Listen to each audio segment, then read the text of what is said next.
susunod siya. Okay, class. Ang lesson natin para sa araw nito, makinig, ay tungkol sa math. Okay? Ulil, ikaw ang una. Ma'am naman, wait lang. Ano wait? Tigilan mo yan. Ito naman. Mag-ayos ng ngipin mo. Ma'am? Hindi, ang pangit ah. Pwede bang exclusive for boys na lang tong school natin? Ang sama ng ugali mo. Hoy! Stand up. Hindi ka lang gwapo. Bate Mukhang ipit ka. Anong may ibig sabihin yun? Pauline! Yes, ma'am.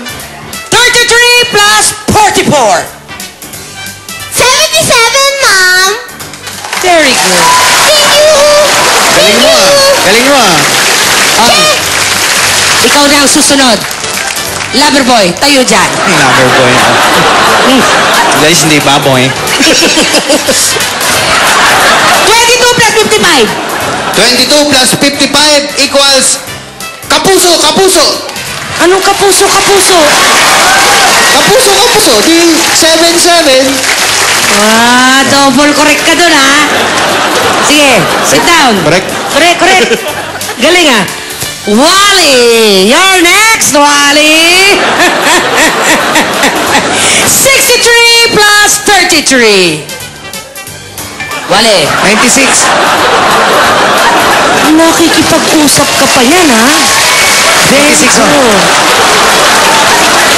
Okay, sit down.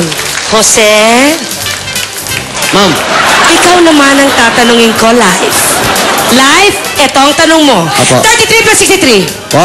33 plus 63. Dali, ma'am. Bilis. Pwede pong pag-aalain nyo, ma'am.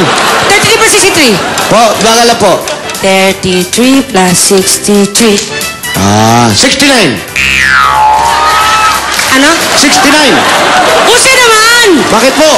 Binaligtad ko lang naman yung tinanong ko dito eh. Yun Mali na. na yung sagot mo? Kaya nga binaligtad ko rin yung sagot ko eh.